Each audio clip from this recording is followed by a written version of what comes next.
Mapagpalang araw po sa inyong lahat. Ako nga ho pala, si Umbok, tubong Nueva Ecija, 15 anyos at nakatira sa isang liblib na bahagi nito kung saan tahimik ngunit may mga pangyayaring hindi maipaliwanag. Tinawag ako ng mga umampun sa akin sa palayaw na Umbok dahil daw mataba ako nung ako ay ipinanganak. Isang palayaw na kalaunan ay naging bahagi na rin ng aking pagkatao. Ngunit sa kasamaang palad, hindi ko man lang nasilayan kahit sandali ang aking tunay na mga magulang. Nung araw kasi na ipinanganak ako, ika ng mga umampun sa akin na sinundan ng mga aswang ang tricycle na sinasakyan ng aking mga magulang papunta sana sa ospital. Sabi pa nila, gabi raw yun ng kabilugan ng buwan. Ang gabing binago ng mga halimaw ang takbo ng aking buhay. Mula noon, inampun ako ng mag-asawang aswang na may mabuting puso at sa piling nila, natuto akong mamuhay ng kakaiba kumpara sa kinagis ng buhay ng normal na tao. Tay, tanong lang po. Paano nga po ulit niyo ako nakuha ni nanay nung sanggol pa lang po ako sa kamay po ng mga tusong aswang? Hindi po ba't ang sabi niyo po, hawak na po nila ako nun at balak na sana nilang dalin sa kuta nila para gawing alay nang maabutan niyo po sila? Hindi ba't ilang beses ko na yung kinikwento sa'yo? Ha, Umbok? Paulit-ulit na lang ba tayo? Pero gusto ko po ulit na marinig, tay eh. Sige na po, pagbigyan niyo na po ako. Pagbigyan mo na nga yung anak mo, Manong, nang makatulog na tayo. Aba, inaantok na ako ay ang ingay-ingay niyong dalawa. O sige. May magagawa pa ba ako? Ang nanay mo na ang nagsabi, kaya't wala na akong palagrian. Ayos ka talaga, Nay. Isang salita mo lang, hindi ka agad makatanggi si tatay. Tiklop ang tatay mo sa akin. O siya, makinig ka na lang nang wala ka ng marami pang tanong sa susunod. Dahil kahit ako, nagsasawa na rin sa kakakwento sa'yo ng nangyari. Para kang lasing, paulit-ulit na lang. Opo, Nay. Nang araw na ipinanganak ka, anak, yun din ang araw na nambibiktima pa kami ng nanay mo ng mga tao. Gabi-gabi kaming umalis para maghanap ng taong sunod naming makakain. Tahimik kaming naghahanap noon ng mapupuntiryang biktima nang bigla naming marinig ang malakas na sigaw ng saklolo ng isang lalaking nagmamaneho ng pampasaherong motorsiklo. At yun, sa loob ng tricycle, nakasakay ang nanay mo na nang panahong iyon ay malapit ng manganak sa iyo. Sa bilis ng pagpapatakbo ng tatay mo, Umbok, bumagaan sinasakyan nila sa isang punong akasya. Sa una, ay hindi pa namin napansin na may mga aswang na nakasunod sa kanila. Ngunit nang makita namin, inakay ng tatay mo palabas ang nanay mo. Doon na namin napagtanto na ang mga aswang ay kayo pala ang gustong puntiryahin. Hindi namin alam ng tatay Manong mo ang gagawin dahil napakaraming aswang ang nakapaligid sa inyo. Pero Nay, hindi niyo man lang po ba naisip na puntiryahin din po kami nung gabing yon? Hindi po ba't naghahanap din kayo ng biktima? Hindi yun sumagi sa isip namin ng tatay mo.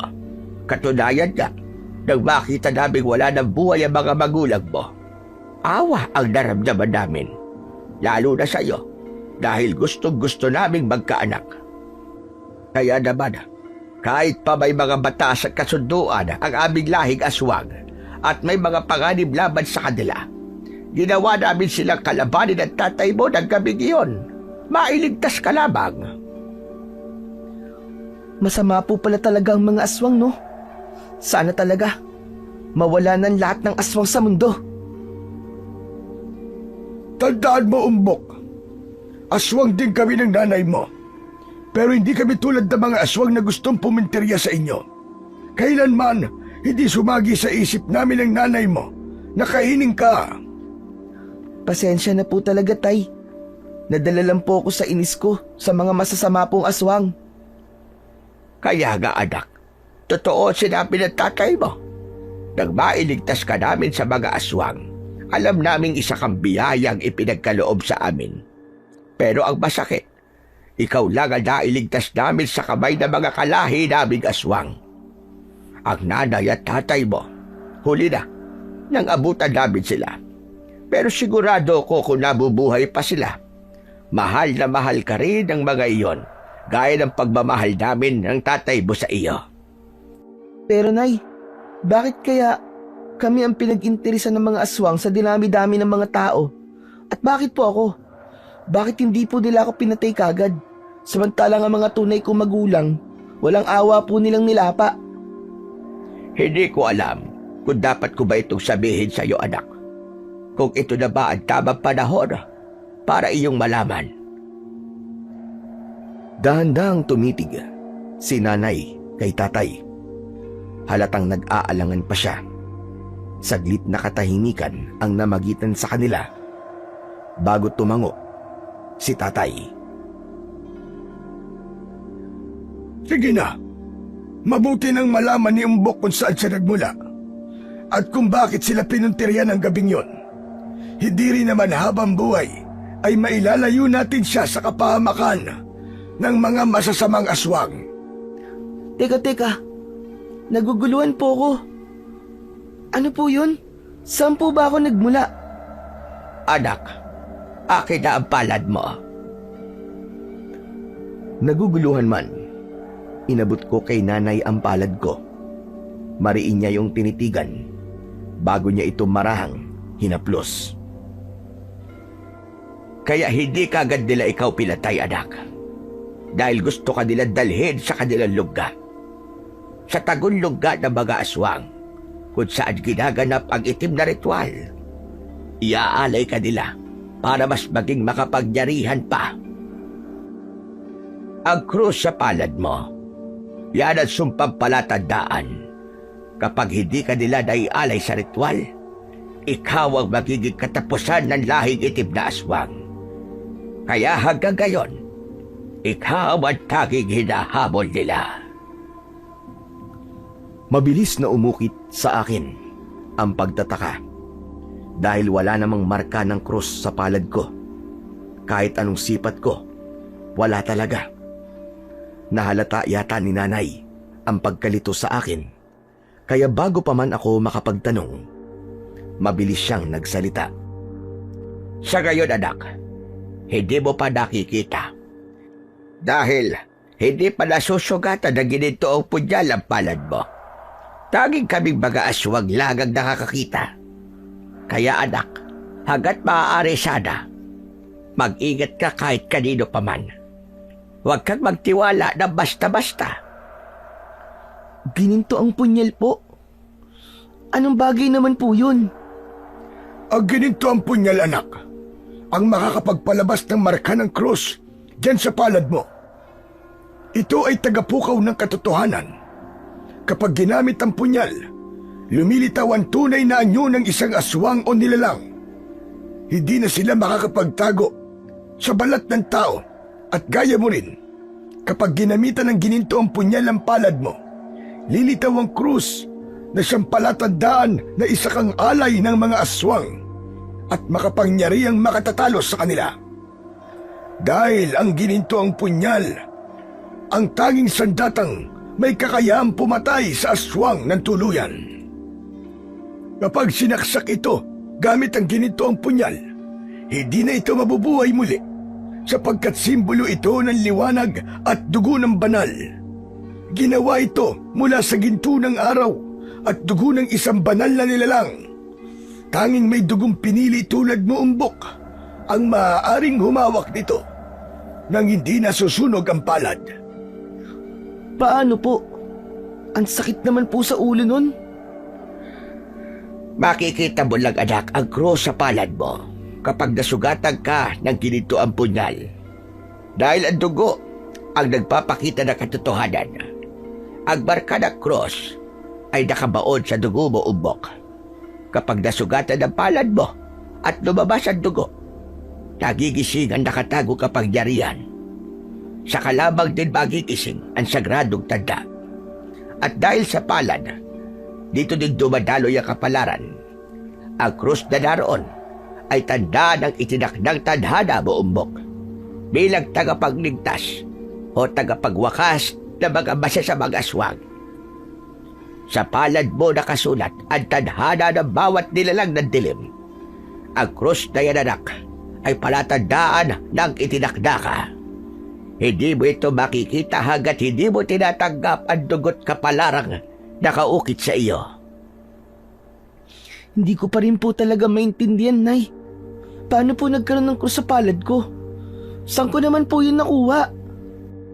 Ang hula namin ng tatay mo ay mula sa magiting na mana ng gol, ang pamilya ng nanay mo, at namana mo yon. Ayon sa paniniwala, ang unang anak na lalaki ang magmamana. Sa ngayon, Umbok, naguguluhan ka pa. Pero darating din ang araw na maiintindihan mo rin ang lahat. Pero, nasaan po bang gininto ang punyal? Ibinaon ko ito bago pa mahanap ng mga masasamang aswang. Huwag kang mag-alala, Umbok. Ibibigay ko rin yun sa'yo sa oras na kakailanganin mo na. Akala ko po ba, hindi yun mahahawakan ng basta-basta ng mga aswang at tanging pinili lang ang makakahawak nun. Paano pong nasa inyo po yun, Tay? Hindi namin mahahawakan ng ginito ang punyal gamit ang aming kamay mismo. Pero kung babalutin namin yon ng mahabaging balabal, hindi kami basta-basta masusunog dito. Ang gulo po talaga. Pero para pong nakakabilib po. Tama na ang usapang yan. Matulog na kayo dalawa at maaga pa si Umbok sa eskwelahan bukas. Ginutom ako sa usapan natin, Umbok. Narinig ko nga po ang pagkulo po ng sikmura niyo, Tay eh. Halika, anak. Sabahan mo akong kumuha ng manok sa kulungan ng mga manok natin at nang matigil na ang ingay nitong tiyan ko. Halika! Ano ba naman yan, Tay? Ang sarap-sarap na po ng higa ko eh. Pero Tay, kailan po pala kayo tumigil ni Nanay na kumain po ng tao? Hindi po ba ang sabi niyo po dati ay pumupuntirya po kayo ng mga tao? Simula na makuha ka namin sa mga aswang na gusto kang gawing alay, Umbok. Nagbago na rin kami ng tatay mo. Tanging mga hayop na lamang ang kinakain namin. Pinipilit namin na pigilan ang paghahangad na muling tikman ang laman at dugo ng tao. Dahil iniisip ka namin, alam namin na hindi ka matutuwa kapag nakita mo kaming gaya ng mga aswang na pumuntirya sa mga tunay mong magulang. Salamat po, Nay, Tay, dahil niligtas niyo po ako at handa po kayo magbago para po sa akin. Ay, wala yun, anak. Halika na, samahan mo ko doon sa labas at kukuha tayo ng manok. Ako na sasama sa iyo, Manong. Dito ka na lang, Umbok. Matulog ka na para hindi ka mahuli sa klase mo bukas. Hating gabi na pero gising ka pa rin. Opo, Nay. Tumayo si nanay at tatay mula sa igaan naming kawayan. Tabi-tabi lang kaming natutulog dahil hindi naman kalakihan ang kubo namin. Nang makalabas na sila, ipinikit ko na rin ang aking mga mata. Pero kahit na anong gawin ko, hindi pa rin ako makatulog. Ilang minuto na ang lumipas at hindi pa rin sila bumabalik. May narinig akong mga mahihinang tinig mula sa labas. Parang may malalim silang pinag-uusapan. Dahil sa kuryosidad, dahan-dahan akong tumayo at binuksan ang pintuan. Lumabas ako at tumungo sa kulungan ng mga manok namin. Ang mga alaga naming madalas na kinakain ni nanay at tatay. Sanay na ako sa ganitong tanawin. Nakikita ko silang kumakain ng hilaw na mga hayop at unti-unting nagbabago ang kanilang anyo. Mula sa pagiging tao hanggang sa pagiging aswang nila. Ipiniliwanag naman nila sa akin na kung hindi sila makakakain ng hilaw na laman, ay nanghihina sila. Pagkarating ko sa kulungan, nadatnan ko si tatay. Nasa ibang anyo na siya habang kumakain ng hilaw na manok. Si nanay naman ay nakatayo lang sa gilid. Tahimik na pinagmamasdan siya. Napansin ko ang mga nagkalat na balahibo sa lupa, pati ang bahid ng dugo sa paligid. Halos wala nang natitirang manok sa kulungan at wasak na rin ang mga rehas nito. Nay? Tay? Hindi ba't sinabi ko sa'yo na matulog ka na? Ano pang ginagawa mo rito, Umbok? Pumasok ka na rin sa loob. Ano po nangyari sa rehas na kulungan ng manok ni tatay, Nay? Hindi po ba maayos pa yan kanina bago po tayo pumasok sa loob? Hindi rin namin alam kung ano nangyari. Pero may sumalakay sa mga alaga ng tatay mo. Hindi lang namin sigurado kung hayop ba o isa na namang aswang. Dahan-dahang lumuhod si nanay sa lupa at sa isang iglap, nagbago rin ang kanyang anyo. Naging katulad na siya ni tatay. Ang balat niya ay kumulubot at umitim. Ang mga kuko niya ay humaba na para bang matutulis na patalim. Ang mga mata niya ay namumula. Bumaon ang mga daliri ni nanay sa basang putik at hinahaplos niya ang lupa na para bang may hinahanap sa ilalim nito. Maya-maya pa, isinubsob niya ang mukha sa lupa at narinig ko ang malalim niyang paghinga. Nanigas ako sa kinatatayuan ko. Parang huminto ang lahat at tanging tunog lang ng kanyang paglanghap ang bumabalot sa paligid. Ilang sandali pa, tumigil siya at marahang itinagilid ang ulo. Saka unti-unting nagbalik sa anyong tao. Tahimik siyang tumayo at dumampot ng kaunting putik at pinisilyon sa kanyang palad bago muling inamoy. Sa paraan ng paghinga niya, alam ko na may kinumpirma siya. Ano pong ginawa niyo, Nay? Bakit niyo po inamoy ang putik? Kinukumpirma ko lang ang amoy na naiwan. Kung bakas ba yun na mga aswang o simpleng tao lang ang pumasok dito. Pero dahil matagal na akong hindi nakakatikim ng dugo at laman ng tao, unti-unti na rin nanghihina ang mga kakayahan ko. Ano pong ibig niyo sabihin, Nay? Anak, ang dugo ng tao at laman, yun ang nagbibigay lakas sa aming lahing aswang. Dahil yun ang likas na kapalit na kapangyarihang ibinigay sa amin noon pa man. Kapag matagal kaming hindi nakakakain nun, nanghihina ang aming mga pandama. Bumabagal ang aming galaw at unti-unting nawawala ang kakayahan naming makakita sa dilim o maramdaman ng panganib. Pero Nay, hindi ba't bawal po yun? Masama po yun, hindi po ba? Huwag na po kayong bumalik po sa pagkain ng tao. Ikaw talaga bata ka. Huwag kang mag-alala, anak. Alam kong masama yun. Kaya nga hindi na namin ginagawa pa. Pinili namin ang tatay mo na tumigil. Kahit kapalitay ang paghina ng katawan namin. Dahil gusto namin, anak, na hindi mo kami kamuhian kahit kailan. Pasensya na po. Nay, kung kailangan niyo po yung gawin, para po sa akin. Wala yun, anak.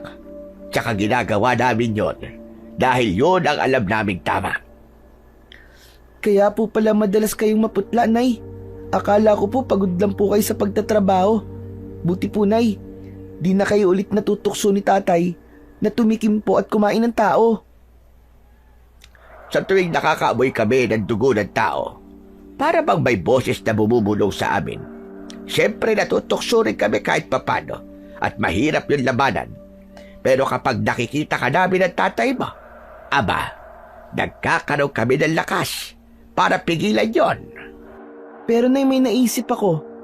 Bakit kaya hindi na lang po kayo kumain ng karne ng patay na tao? Sinubukan na namin yon, Umbok. Pero hindi yung pareho. Ang laman ng patay na tao ay parang tubig na walang lasa. Nakakabusog lang saglit, pero hindi nagbibigay ng tunay na lakas. Ang dugo ng taong buhay may kakaibang init. Parang apoy na muling bumubuhay sa amin. Kaya nga maraming aswang ang hindi nakakayanan ang pagtitiis. Pero kayo po, Nay, nakakayanan niyo po. Dahil may dahilan akong mabuhay nang hindi kailangan manakit, anak. Ikaw ang dahilan ko. Kung kinakailangan maghina ako para manatili kang ligtas, abay kakayanin ko kahit gaano pa kahirap. Salamat po, Nay, at naisip niyo po ni tatay ang kapakanan ko. Hindi man po tayo magkadugo, pero minahal niyo po ako ng sobra pa sa tunay na dugo at laman po ninyo. Anak, hindi mo kailangan magpasalamat. Mula nang dumating ka sa buhay namin, para kang liwanag sa madilim naming mundo ng tatay mo. Noon, puro pagpatay at pambibiktima ang alam namin. Pero nang dumating ka, natutunan naming magmahal. Pero Nay, kung hindi po dahil sa akin, sana po hindi kayo naghihirap ng ganito. Sana malakas pa rin po kayo hanggang ngayon. Hindi mo kasalanan, Umbok. Ang paghina na katawan namin ng tatay mo ay kapalit naman kapayapaan sa konsensya namin. Mas gusto kong manghina kaysa mambiktima na naman kami ulit. Ang totoo, anak, ikaw ang dahilan kung bakit gusto naming magbago. Salamat po, Nay. At palagi niyo po akong iniisip ni tatay. Hindi niyo po ako pinababayaan. Hindi man po tayo pareho ng pinagmulan at dugong dumadaloy, pero minahal niyo po ako ni tatay ng sobra-sobra. Pinalapit ako ni nanay sa tabi niya. Paglapit ko, agad niya akong niyakap ng mahigpit. Sa init ng yakap ni nanay, hindi ko na napigilan pa ang aking emosyon.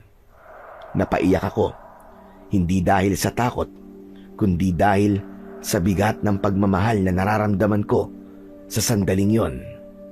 Parang lahat ng takot ko at pag-aalinlangan, pati na rin ang sakit, ay natunaw sa pagitan ng mga bisig ni nanay. Anak, ang dugo ay nagbibigay buhay, pero ang pagmamahal, yun ang nagbibigay saysay sa buhay. Hindi mo kailangang magmula sa amin para tawagin kang anak. Sa puso namin ng tatay mo, ikaw ang dugo at buhay namin. Sandali nga, ano't umiiyak iyan? Anong ginawa ng nanay mo, Umbok, at umiiyak ka? Wala, nag-uusap lang kami ng anak mo. Tapusin mo na yung pagkain mo riyan, Manong, nang makapasok na tayo sa loob. Tumahong ka na, Umbok. Kalalaki mong tao umiiyak ka. Nay, ano pong gagawin natin ni tatay? Wala na po kayong kakainin sa susunod na araw. Paunti na po ng paunti ang alaga natin. Hayaan mo na, at may mga kambing pa naman tayo doon sa bukid. Sama po ko, Nay, sa pagbisita po sa mga alagang hayop po natin sa bukid. Wala naman pong gagawin sa paaralan bukas dahil abala po sila sa gaganaping patimpalak sa sayawan. Kaya liliban na lang po ako sana. Hindi naman po ako sasali ron Sige na po, Nay. O sige, naku naman itong batang dinadaan ako sa paawa. Pero ito, tandaan mo, bukas ka lang hindi papasok ng paaralan, ha? Sa susunod na araw, papasok ka kung ayaw mong mapagalitan ka ng tatay mo. Opo, Nay. O siya, pumasok na tayo sa loob. Tapos na ako kumain. Tay, ano po ang lasa po ng hilaw na karne ng manok? Kanina po habang kumakain po kayo, parang sarap na sarap po kayo Nagtataka lang po ako. Hindi ba nakakasuya ang lasa? Nako anak, wag mo na subukan pa. Hindi lahat na kinakain namin ng tatay mo ay dapat mong tikman. Tandaan mo, iba ka sa amin, Umbok. Pero hindi rin naman po kayo gaya ng masasamang aswang Mabuti po kayo. Tama na ang usapang yan. Halina kayong dalawa. Pumasok na tayo sa loob. Mamaya na naman yan Iiyak na naman ito si Umbok. Si tatay talaga masyado mapang-asar. Matulog ka na, Umbok, dahil aakit tayo ng bukid bukas para bisitahin ang mga alaga natin doon. Teka, hindi ba't may pasok ang batang yan bukas? Hindi po muna ako papasok, Tay. Wala naman po kaming gagawin dahil po busy ang lahat sa darating po na patimpalak sa sayaw. Eh kung ganun matulog ka na, dahil isasama ka namin ng nanay mo paakit ng bukid bukas. Inaumagahan, maaga kaming bumangon ni nanay para umakyat sa bukid. Doon na rin namin planong magpalipas ng araw dahil may maliit namang kubo si tatay doon. Saglit lang kaming nag-almusal bago naglakad papunta sa bukirin kung saan naroon ang mga alaga naming kambing at baboy. Kailangan ilagay doon ang mga baboy dahil malayo yon sa kabayan. Walang magrereklamo sa baho ng dumi o sa ingay ng mga ito. Habang papalapit kami, ramdam ko ang lamig ng umaga at ang katahimikan ng paligid. Para bang may kakaibang mabigat sa hangin, ngunit hindi ko kagad pinansin. Pagdating namin sa may bakuran, biglang nanlumo sina tatay at nanay. Kahit ako, na-estatwa rin sa nakita. Halos hindi kami makapaniwala sa nakikita. Isa na lang ang kambing na natira. Nakatali ito sa gilid ng kubo at nanginginig na para bang takot. Ang iba ay patay na, wasak ang tiyan at nagkalat ang mga piraso ng laman sa damuhan. Ganon din ang sinapit ng mga alaga ni nanay na baboy. Ang kulungan ay giba na. Ang mga katawan ng baboy ay gutay-gutay din. Parang pinaglaruan bago tuluyang kinain. Naamoy ko pa ang amoy ng sariwan dugo na humahalo sa hangin. Tahimik lang si tatay. Hawak ang ulo ng kanyang kambing habang si nanay naman ay napaupo na sa lupa at napaluha. Ako naman ay nakatayo lang. Hindi makagalaw. Nang mga oras na yon ay awa ang aking nararamdaman para sa mga magulang ko. Ilang panahon din ang ginugol nila nanay at tatay. Mapadami lamang at mapalaki ang mga hayop na yon para may makain sila. Pero sa isang iglap, nawala yung lahat. Manong, hindi ito gawa ng tao. Alam ko, Gloria. Paano kung hindi naman talaga hayop ang punteriya nila? Babala na nila to sa atin. Manong, gusto nilang ibigay natin sa kanila si Umbok. Hindi natin ibibigay sa kanila si Umbok, Gloria. Magkamatayan ako, magkamatayan. Kung yun ang gusto nila. Matagal tayo namuhay ng tahimik. At ngayong maayos ng lahat. Ngayon sila manggugulo. Mga peste sila. Tay, ano po ba nangyayari? Sino po bang gustong kumuha sa akin? Ang mga aswang po ba? Oo, anak. Ramdam namin ang tatay mo na isang babala ito sa amin. Kung ganun, Nay, ibibigay niyo na po ba ako sa kanila? Nay, ayoko pong mamatay. Mahigpit akong niyakap ng nanay ko. Halos ayaw niya akong bitiwan. Ramdam ko ang panginginig ng kanyang mga kamay. Pati ang mabilis na tibok ng kanyang puso. Si tatay naman ay pinatahan ako. Hinaplos ang aking ulo habang pilit niyang pinapakalma ang kanyang boses kahit baka sa mukha niya ang pangamba. Nang mga oras na yon, hindi lang simpleng takot ang naramdaman ko. Parang may mabigat na batong nakadagan sa dibdib ko. Natatakot ako, hindi lang para sa sarili ko, kundi para rin kina nanay at tatay. Ramdam kong may mas malalim na dahilan sa pagpatay sa aming mga alaga.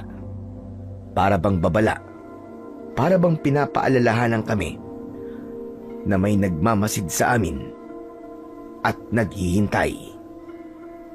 Alam kong ako ang tunay na pakay ng mga masasamang aswang. Ako ang puntirya nila. Ngunit sa oras na magmatigas pa si nanay at tatay, kapag patuloy nila akong itinago at tumangging ibigay bilang alay, siguradong pati sila ay mapapahamak. Mamayang gabi, aalis na tayo sa lugar na ito. At saan naman tayo pupunta, Gloria? Kilala mo mga aswang. Hindi sila basta-bastang matatakasan. Alam mo yan. Alam mo kung gaano sila katuso. Makuha lamang ang gusto nila. Leche talaga.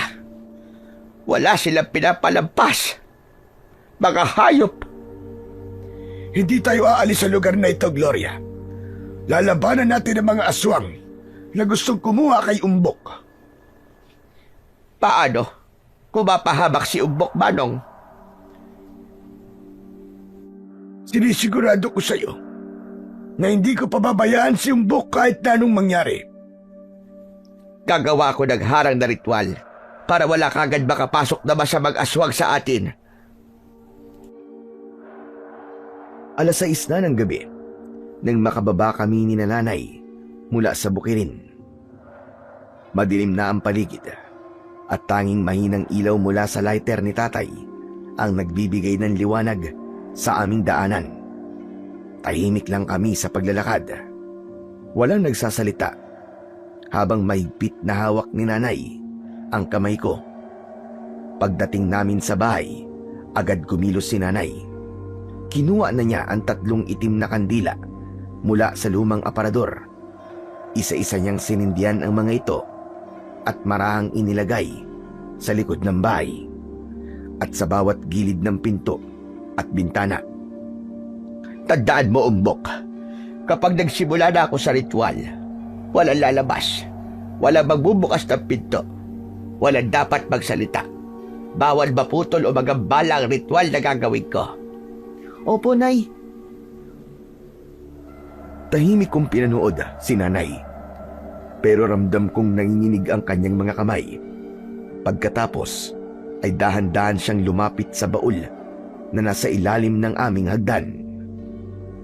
Binuksan niya yon at may kinuwang isang lumang itim na libro. Makapal at nababalutan ng alikabok at mga punit na dahon ng saging. Kailanman, hindi ko yun nahawakan dahil ipinagbabawal nga ni nanay. Yan po ba, Nay? Yung libro po na matagal niyo na pong itinatago? Hindi siya sumagot. Binuksan niya lang ang unang pahina at sa mismong sandaling yon, may malamig na hanging dumaan sa loob ng bahay kahit sarado naman ang mga bintana. Lumapit ako na may pagtataka at bahagyang pinahiran ng kamay ko ang takip ng libro para maalis ang alikabok. Pero sa mismong sandaling lumapat ang balat ko roon, agad akong napaso. Parang may nagliyab sa palad ko. Napaatras ako at napahawak sa dibdib. Para akong nangihina. Ang pakiramdam ko parang may humigop sa akin lakas mula sa katawan ko. At ilang saglit lang ay lumabo ang paningin ko. At nang magising ako, agad akong pinagsabihan ni nanay at tatay. Hindi ba, anak? Pinagbawalan kitang huwag hawakan ng librong yon. Bakit sinuway mo? Pasensya na po, Nay. Gusto ko lang naman pong linisan kasi ang dumi na eh. Hindi mo na sana yung ginawa, Umbok.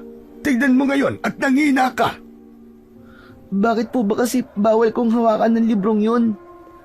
Dahil sagrado ang librong ito ng mga aswang. Sa oras na mahawakan ito ng tao, ay maghihila siya at hihigupin ng librong ito ang kanyang lakas. Para saan po ba kasi ang ginagawa niyo, Nay? Anong ritual po yun? Ritual laban sa aswang. Isang kakaibang ritual laban sa kagaya ko ring nilalang. Hindi ito basta dasal o simpleng orasyon lang, Umbok. Ito ay isang kasunduan at labanan ng dugo at apoy. Nasagawa ko na ang ritual ng proteksyon laban sa mga masasamang aswang. Ang usok na kandila ang nagsisilbing harang at ang abo naman ang ginagawang marka ng proteksyon sa bawat sulok ng bahay natin. Pero hindi pa rin ako panatag. Hindi ko alam kung ligtas na nga ba tayo. Ramdam kong may mga matang nakamasid pa rin sa dilim. Kaya palagi kayong mag-iingat. Huwag ka nang masyado pang mag-isip na masama, Gloria. Tama po si tatay, Nay. Di niyo po kailangan matakot. Mabuti pa, Gloria, magpahinga ka na. Ikaw naman, Umbok. Samahan mo ang nanay mo sa kwarto natin. Magpahinga ka na rin. Eh, ikaw po, Tay. Hindi po ba kayo matutulog? Susunod din ako. Hihitit lang muna ako ng tabako. Sige po. Susunod po kayo kaagad, ah. Kinuha muna ni tatay ang kanyang itak sa kusina at sinabit yon sa kanyang tagiliran bago siya lumabas ng bahay namin. Sinundan ko na lang siya ng tingin bago ko sinamahan si nanay papasok sa kwarto namin. Nakahiga na si nanay sa kawayang higaan namin at handa na kaming matulog nang makarinig kami ng malakas na tunog sa labas. Napapikit si nanay at marahang suminghot sa hangin at dali-daling tumayo sa higaan. Aligaga siya at mahigpit na hinawakan ang palapulsuhan ko. Ang tatay mo, Umbok. Nasaan ang tatay mo? Hindi po ba nagpaalam po si tatay na lalabas siya para manigarilyo ng tabako? Nasa labas po si tatay, Nay. Kung ganun, kinakalaban ng tatay mo ang aswang na gustong pumasok dito. Ano po sinabi niyo, Nay? Halika, tignan natin. Bilisan mo, anak. Inila ako ni nanay palabas ng bahay. Halos kalad ka rin niya ako sa pagmamadali. Ramdam ko ang kabog ng dibdib niya habang mahigpit na nakahawak sa aking kamay. Paglabas namin sa bakuran, agad akong napatigil. Naglalaban ang dalawang aswang at isa sa kanila ay si tatay. Halos hindi ko siya makilala sa itsura niyang yun. Ang mga mata niyang nagliliyab sa galit at mga kuko niyang matatalim at bawat pag-igkas ng kanyang katawan ay sinasabayan ng malalakas na hampas ng hangin. Ngunit sa kabila ng tapang at lakas, halata ang panghihina niya. Marami na rin siyang malalim na sugat. Gloria, ipasok mo si Umbok sa loob! Ingatan mo siya! Ibigay mo na ang bata sa akin, Banong. Kung ayaw mong patikayo ng asawa mo, ay madamay pa rito. Hindi ko ibibigay ang anak ko sa'yo. Taga, hindi mo anak ang batang yan. Hibang ka ba, Banong? Paano mo nagawang talikuran ang mga kadugo mo para sa batang yan? Hindi kami kagaya nyo, kaya hindi namin ibibigay si Umbok sa inyo. Kung ganon, gusto mo na talagang mawala. Mag-iingat ka, Banong! Isa ka pa, Gloria. Traidor ka sa lahi natin. Pinagtatagboy mo pa ang batang hindi mo naman kadugo. Alam mo ba kung anong kabayaran yan? Kapahamakan ng lahat ng aswang sa paligid mo. Hindi mo alam ang sinasabi mo. Hindi ko pinagtaksila ng ating lahi. Pinipigilan ko lang ang kasamaan ninyo. Tandaan mo ito. Hindi lahat ng aswang ay kailangan maging halimaw na kagaya ninyo. Halimaw? Tayo mismo ang halimaw, Gloria. At masama bang yakapin mo kung ano tayo? Habang ikaw, nagpapanggap na mabuti, nagpapakababa sa mga nilalang na dapat sana'y kinakain natin. Kung yun ang pananaw mo, iba ko sa inyo. Mas pipiliin kong maging ganito na lamang habang buhay kaysa maging katulad niyo. Hindi mo ako matatakot. Alam mo ang batas ng ating angkan, Gloria.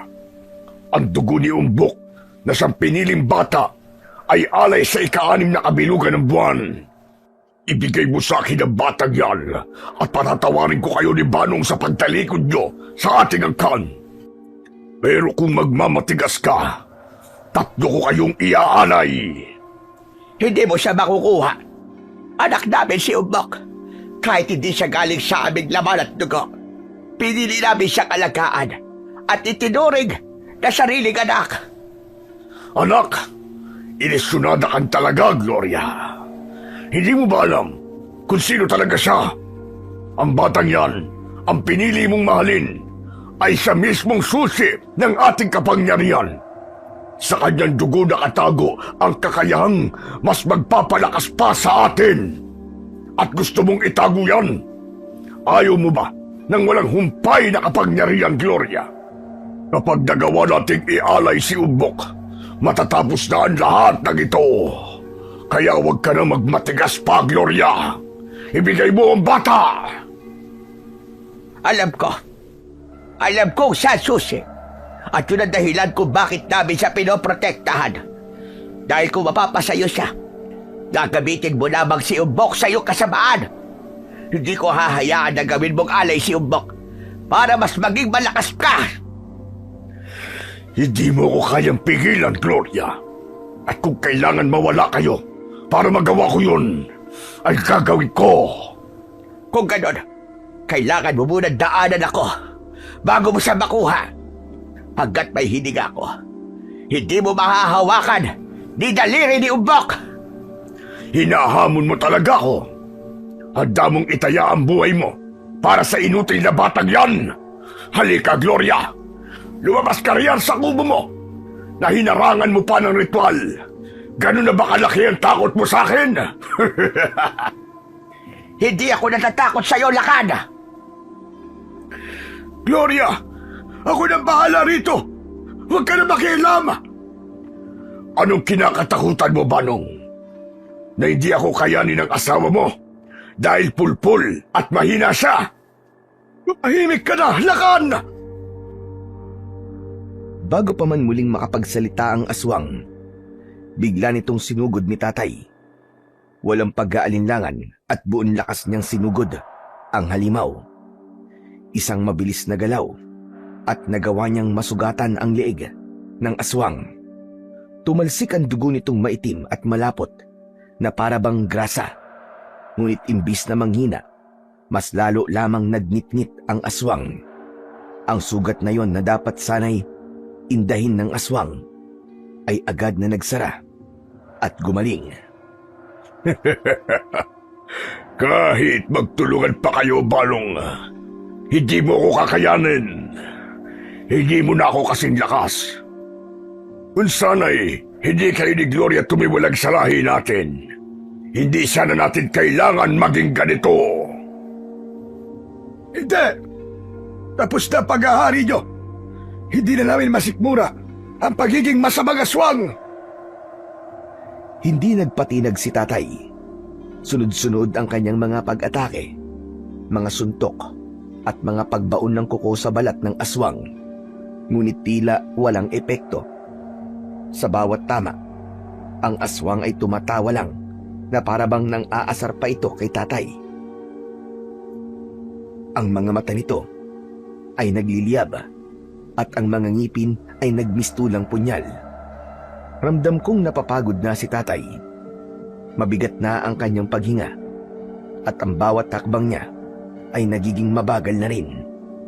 Ang mga sugat din sa kanyang braso ay dumadami ng dumadami dahil hirap na siyang iwasan ang masamang aswang. Tigilan mo lang, tatay ko! Masama kang aswang! Sumama ka sa akin at hahayaan kong mamuhay ang nanay at tatay mo. Hindi mo makukuha si Umbok sa amin.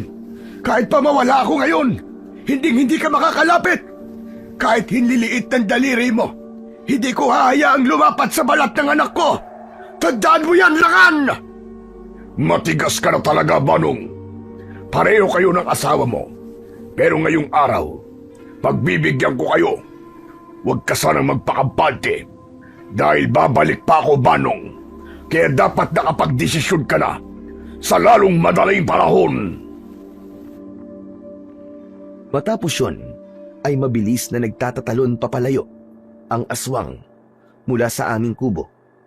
Parang isang anino na naglaho na lang ng bigla sa dilim. Naiwan si tatay, halos hindi na makagalaw sa labis na panghihina. Kaya agad namin siyang dinaluhan ni nanay. Inalalayan ko siyang tumayo, habang si nanay naman ay abala sa pag-aayos ng mga halamang gamot na kinuha niya mula sa kanyang mga tanim. Mag-init ka muna ng tubig, Umbok. Kapag kumulo na, ilagay mo kagad ang dahon ng sambong at ng bayabas. Opo, Nay. Sinunod ko kagad ang utos ni nanay. Mabilis akong nag-init ng tubig. At nang kumulo ito, agad kong inilagay ang mga dahon ng bayabas at sambong. Ilang sandali pa, dumating si nanay. May daladalang mga tuyong ugat at buto.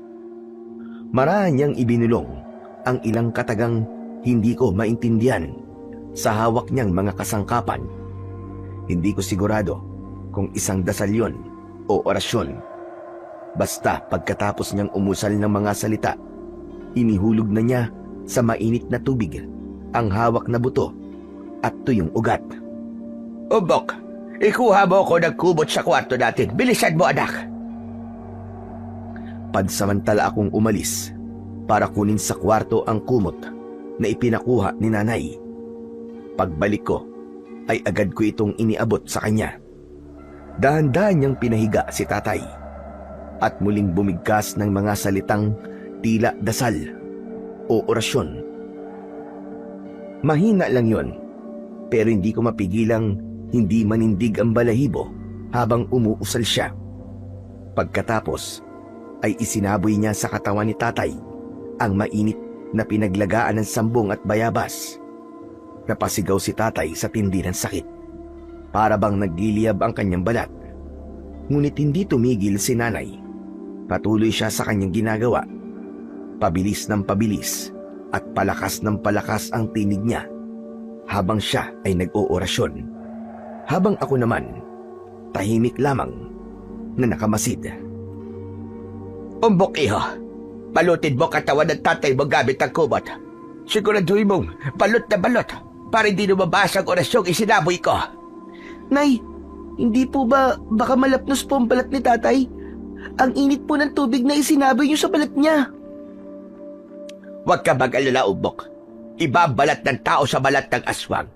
Hindi basta-bastang nalalapnos ang balat ng tatay mo dahilan sa pagsaboy ko sa kanya ng mainit na tubig ng sambong at bayabas. Pero, bakit po nagsisisigaw si tatay? Dahil po sa sakit. Kung hindi naman po siya nasasaktan sa pagsaboy niyo po sa kanya ng mainit na tubig. Dahil yun sa orasyon ko. Pinapahilom ng itim na orasyon at dasal ang mga sugat na gawa ng aswang. Pagpahingayin muna natin ang tatay mo, anak. Nay, ang sabi po nung aswang kanina, babalik daw po siya.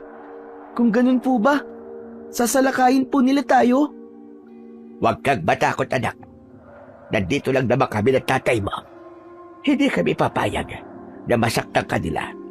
Dadaan muna sila sa amin bago kanila makuha.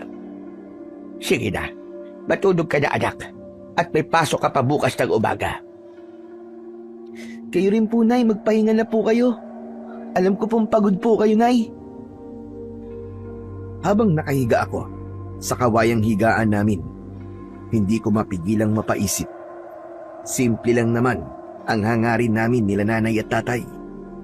Maliit lang naman na bagay ang gusto namin bilang isang pamilya. Ang mamuhay ng tahimik, malayo sa kaguluhan at takot.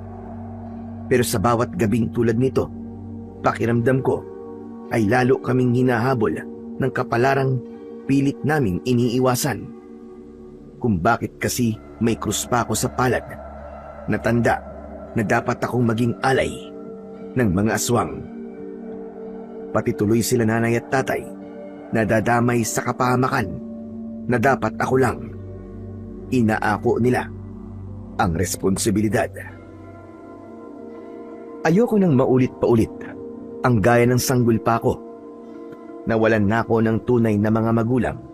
Kaya ngayon, hindi ko na maaatin na mawalan pa ulit. Hindi ko hahayaang masaktan sila nanay at tatay ng mga aswang na yon. Dahil sila na lang ang meron ako. Nay, palagay ko po panahon na para tanggapin ko po ang kapalaran ko. Ano ka ba? Anong ibig mo sabihin, Umbok? Gusto ko pong kalabanin ng mga aswang. Hindi po ba't ang sabi niyo po sa akin, kapag nasugatan ng gininto ang punyalang palad ko, tinatanggap ko na po ang kapalaran ko na siyang magwawakas sa mga masasamang aswang. Naawa na po kasi ako sa inyo ni tatay. Dapat po, may gawin na po ako. Total naman po, ako po ang punot dulo ng lahat ng ito. Hindi mo pa kaya, anak. At saka, kami ng tatay mo ang magpoprotekta sa iyo. Huwag ka na mag-isip pa na kahit na ano yan. Sige na, matulog ka na lang. Pero Nay, Wala nang pero-pero, Umbok. Magkumot ka na riyan at matulog ka na.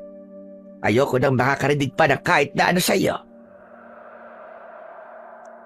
Labag man sa loob ko, wala na akong nagawa, kundi ang mapabuntong hininga na lamang. Kinaumagahan, maaga akong umalis para pumasok sa eskwelahan. Pagdating ko roon, agad kong napansin ang pagkakagulo sa gitna ng field. Nagsisiksikan ang mga guro at mga estudyante. May halong takot at pagkabigla sa kanilang mga muka. Nung una, ay inakala kong may nagsusuntukan dahil yun naman madalas ang nangyayari. Ngunit nang lumapit ako, nanlamig ang aking buong katawan sa aking nasaksiyan. May isang bangkay na nakahandusay sa damuhan. Gutay-gutay ang laman. Labas ang mga bituka na parabang hindi yun gawa ng tao lang. Ang mga mata nito ay parabang dinukot. Ang dila ay wala na. At higit sa lahat, nawawala ang puso nito. Napaatras ako sa takot. Sigurado kong kagagawan yun ng mga aswang. Dahil sa karumal-dumal na pangyayaring yun, agad na ipinatawag ang mga otoridad. Ipinaimbestigahan ang buong paaralan at pinauwi kaming lahat upang makaiwas sa kapamakan. grabe ang sinapit ng lalaki, no? Nakakatakot. At sabi, grade 9 daw yun eh. At katabi lang ng classroom natin. Kaya nga eh. Palagay mo, ano kayang may gawa, no? Halangan sikmura ang kayang makaating ng ganung gawain. Ang sabi kasi marami daw yung kaaway. Siguro inabangan siya palabas sa classroom. Tapos sa'yo pinagtulungan. Karumal-dumal nga lang ang ginawa sa kanya. Nakakaawa pa rin kahit na masama ugali ng taong yun. Paano kung hindi naman pala taong may gawa nun? Paano kung mas nakakatakot pa sa tao? Ano naman, Umbok? Paano kung aswang, Dambo? Ikaw talaga, Umbok. Patawa ka na lang palagi. Ang tanda-tanda mo na naniniwala ka pa sa mga ganyan. Hindi naman totoo mga aswang eh. Niloloko mo lang ang sarili mo kung maniniwala ka sa mga ganyan-ganyan. Hindi ka naniniwala kasi hindi ka pa nakakakita, Dambo. Kapag nakakita ka na, tignan lang natin kung hindi ka maihis sa lawal mo. Baka nga matay ka pa eh. Kapag nangyari yun, tatawanan talaga kita. Igagaya mo naman ako sa'yo. Napaduwag-duwag. Baka mo ikaw, hindi ba't mabilis kang umiyak at tumawag sa nanay mo? Sira ka talaga. Bilisan na nga natin para makauwi na tayo kaagad. Tutulungan ko pa si tatay sa pag-ayos ng kulungan ng manok niya na nasira eh. Ay siya nga pala, Umbok. Narinig daw ng mga kapitbahay nating kagabi na para bang may malalakas na kalabog daw sa labas ng bahay nyo. Hindi na nila sinilip pa dahil ang bigat daw ng katawan nila. Parang hindi daw sila makagalaw eh. Ha? Aba, malay ko. Wala naman akong ingay na narinig eh. Huwag ka na lang makinig sa mga kapitbahay natin. Halusinasyon lang yun ng mga chismosa. Alam mo naman, naghahanap ng bagong ibabalita, di ba? Tama ka. Mahilig pa naman gumawa ng kwento mga taong yun. May maikwento lang, ayos na. Sige na, bilisan na natin, Dambo. Ay teka, hindi ka ba tutulong sa tatay mo sa sakahan? Wala naman tayong klase ah. Hindi, wala naman siyang trabaho ngayon eh. Samahan mo na lang kaya ako, manguha tayo ng rambutan.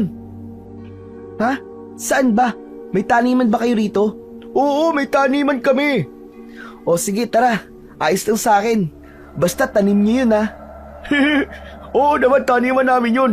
Yan ang gusto ko sa'yo, Umbok eh. Hindi ka umaayaw at saka taniman talaga namin yun. Si tatay nagtanim ng punong yun eh. Wow, ang sipag talaga ng tatay mo ha. Hinila ako ni Dambo patungo sa isang liblib na lugar. Medyo malayo yun mula sa amin. Kaya unti-unti akong kinabahan habang naglalakad kami. Papadilim ng papadilim ang paligid. At tanging huni na lamang ng mga kuliglig at hampas ng hangin sa mga dahon ang maririnig namin. Wala kaming dalang kahit na anong panangga o proteksyon kung sakali na may mangyari. Wala kaming ibang maaasahan kundi ang isa't isa.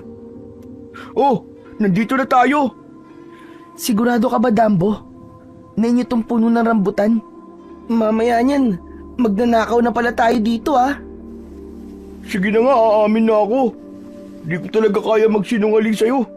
Oo, magnanakaw tayo dito. Pero huwag ka mag-alala. Patay na ang may-ari ng lupaing ito. Dati kasing amo ni tatay ang may-ari nito eh.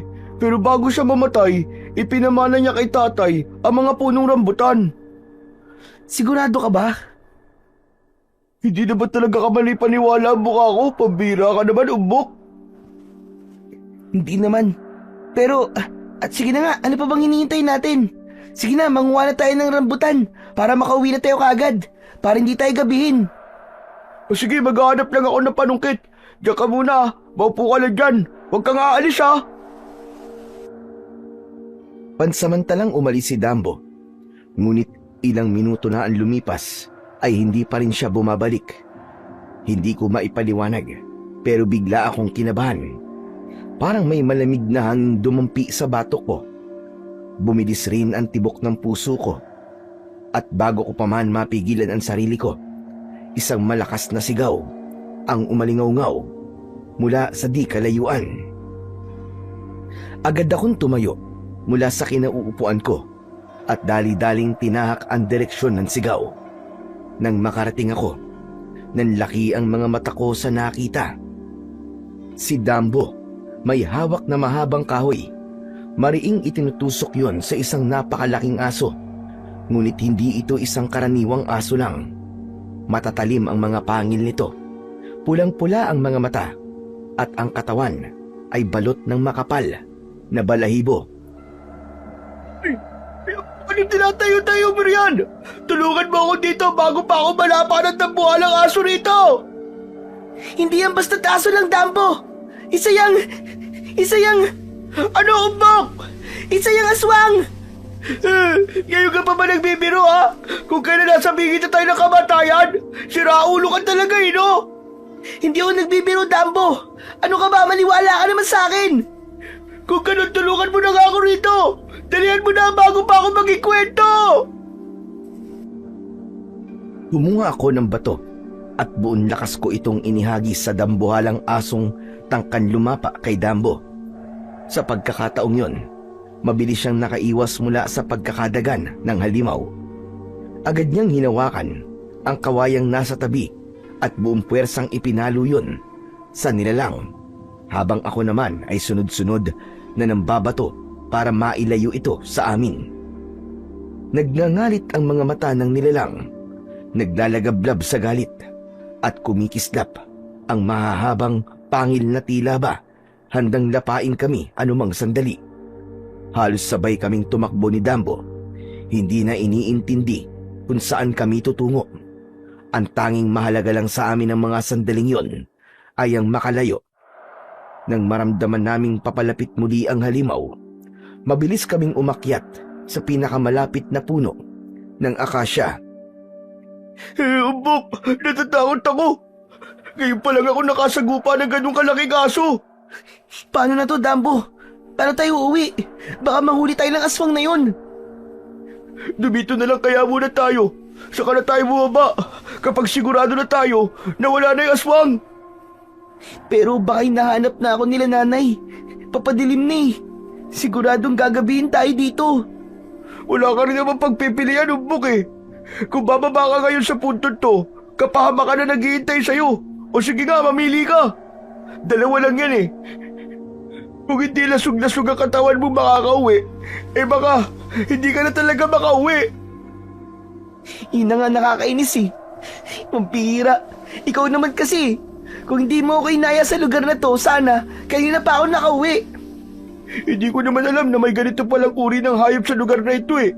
Dati naman kahit ako lang mag-isa, wala namang umaatake sa akin ng ganong kabangis na hayop. Hindi kaya ikaw ang sinundan nila, umbok? Hindi ko rin sigurado, Dambo. Pero Baka nga may kinalaman ako sa pag-atake ng mga halimaw na yun sa'yo. Teka, bakit ang baho? Amoy. Teka nga. Dambo! Pasensya ka na ha. Hindi ko napigilan sa sobrang takot ko. Kaya nadumi ako sa salawal ko eh. Ang tagal mo ba naman bago dumating? Halos isang dangkal na lang sana malala na ako ng dambuhalang halimaw na yun. Kaya yan, pasensya na talaga. Ito na nga ba at sinasabi ko eh. Ano ba naman yan? Dambo, kadiri ka! Sige, tumawa ka lang dyan. Pagtawanan mo pa ako. Natigilan kami ni Dambo sa pag-uusap nang biglang may tumutok na liwanag ng flashlight sa punong pinagtataguan namin. Napasinghap kami at halos hindi makagalaw. Mula sa ibaba, nasilayan namin ang isang matandang lalaki. May hawak siyang flashlight at nakatingala diretso sa amin. Ay, salamat. May tao na rin sa wakas. Hoy, anong ginagawa niyo riyan sa puno? Magsibaba kayong dalawa riyan. Huwag muna tayo bumaba. Baka mamaya hindi yan tao eh. Mamaya nagpapanggap lang pala yan. Sira ulo ka ba, Umbok? Nababaliw ka na talaga. Masyado ka nang kinakain ng mga imahinasyon mo tungkol sa aswang. Bahala ka riyan. Pero ako, bababa na ako. Gabi na, ano pang ginagawa niyo riyan? Sinabi nang bumaba na kayo. Bagaman nagdadalawang isip, bumaba na rin kami ni Dambo mula sa puno ng akasya at maingat na hinarap ang matanda. Madilim man ang paligid, malinaw kong nakita ang kanyang itsura. Kulubot ang balat at sumisingaw ang masansang na amoy na parabang nabubulok na karne na nanggagaling sa kanya. Nababalot ang kanyang katawan ng itim na balabal na sumasayad sa lupa. Hindi ko alam, pero kinikilabutan ako sa kanyang tindig. Pasensya na po, Lolo ha. May aso po kasi na gustong lumapa sa amin eh. Kaya po umakyat po kami sa puno. Inyo po ba itong punong akasya? Oo, tanim ko yan. Saan ba kayo pupunta? At bakit ginabi na kayo? Ano po kasi, kukuha po kasi kami ng mga rambutan. Rambutan? Kung ganun ay magnanakaw kayo ng rambutan ko. Kayo palang dahilan kung bakit paunti ng paunti ang bunga nito. Teka, akala ko ba pamana na ang puno na yun sa inyo ng tatay mo, ha, Dambo? Ang sabi mo, patay na ang may-ari. Alam mo, Umbok, hindi ka mabiro. Inilagay mo na nga sa bingit ng kamatayan ng buhay natin dahil sa mabangis sa dambuhalang asong yun, tapos malalaman ko nagsisinungaling ka lang pala. Naku, at sarap mong batukan, Dambo. Pasensya na. Naglalaway kasi ako ngayon sa rambutan eh. Pasensya na po ulit kung muntikan na po kami magnakaw po sa puno ng rambutan nyo. Alagaan niyo po ba yung mabangis na aso muntik na pong lumapa sa amin? Parang hindi po kasi natural na aso lang eh.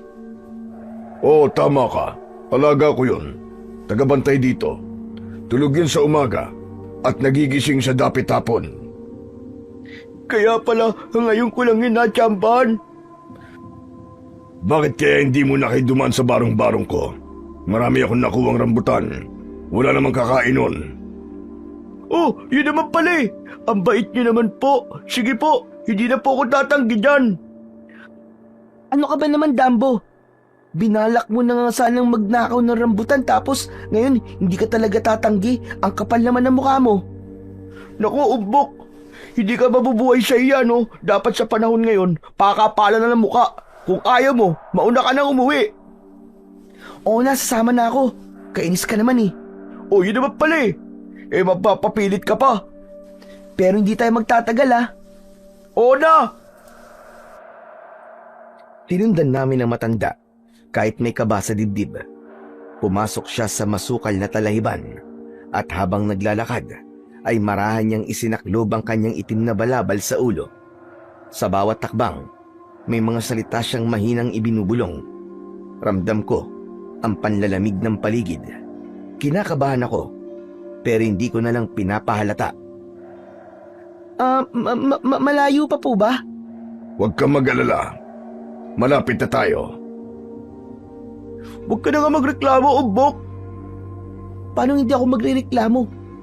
Baho mo kaya. Kadiri ka naman kasi. Hindi mo pinigilan ang sarili mo, yat tuloy napadumi ka sa salawal mo. Nandito na tayo mga bata. Huminto kami sa tapat ng isang bahay at halos hindi ako makapaniwala sa nakita ko.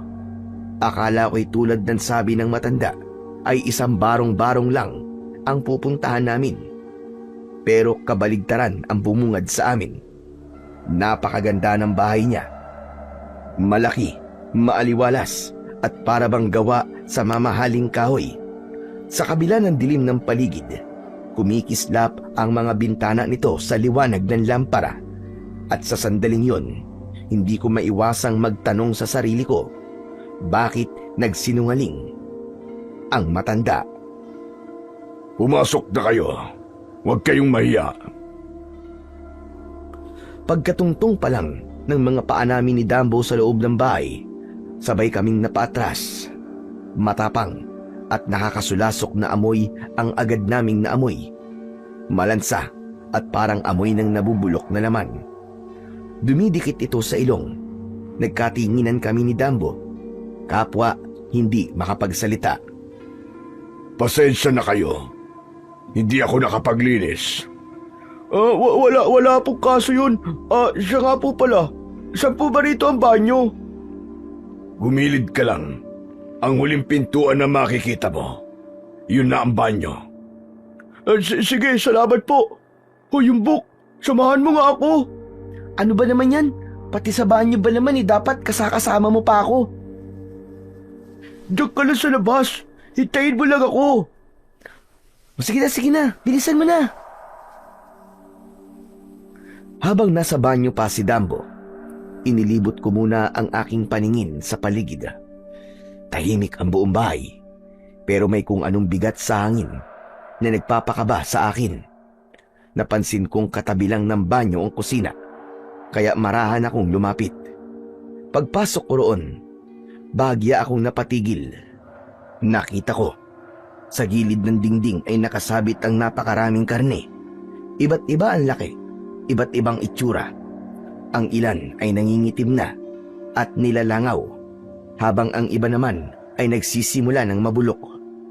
Muling sumingaw ang malansang amoy na kanina pa namin naaamoy.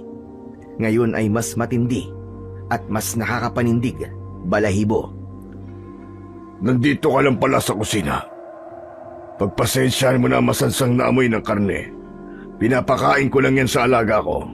Sayang naman kung itatapon lang, hindi ba? Ganun po ba? Ano po bang karniyan? Karne na mas masarap pa sa baboy at manok. Ano po yun? Huwag mo nang itanong, bata. Hoy, Umbok! Tapos na ako magbanyo. Pasensya na po kayo sa ingay ko Nandiyan po pala kayo. Siya nga po pala, nasa po yung rambutan para makauwi na po kami. Ayaw niyo bang dumito, magpalipas ng gabi? Parang babagsak na rin ang ulan. Tignan niyo, kumukulog sa labas. Ay, pasensya na po. Hindi po pwede hanapin po ako ng nanay at tatay ko. Pagagalitan po nila ako lalo na kapag nalaman po nila na nakitulog po ko. So hindi ko naman po kaano-ano. Paano yan, Umbok? Papaulan na. Alangan naman na sumugod tayo sa ulan. Isipin mo nga. Tama ang kaibigan mo. Kapag nagpumilit ka pag umuwi, siguradong mauulanan kayo sa daan. Mabuting dito na kayo matulog. Oo nga naman, Umbok. Huwag ka mag-alala, akong bahala. Papaliwanag na lang tayo sa magulang mo. Sigurado maiintindihan naman nila yun eh. Ano ba naman to si Dambo? Nakakainis ka naman eh. Hindi ka ba hahanapin ng tatay at nanay mo sa inyo? Mamaya nag-aalala na pala ang pamilya natin kung nasan tayo. Di mo ba naiisip yun? Uuwi naman tayo bukas sa umaga eh.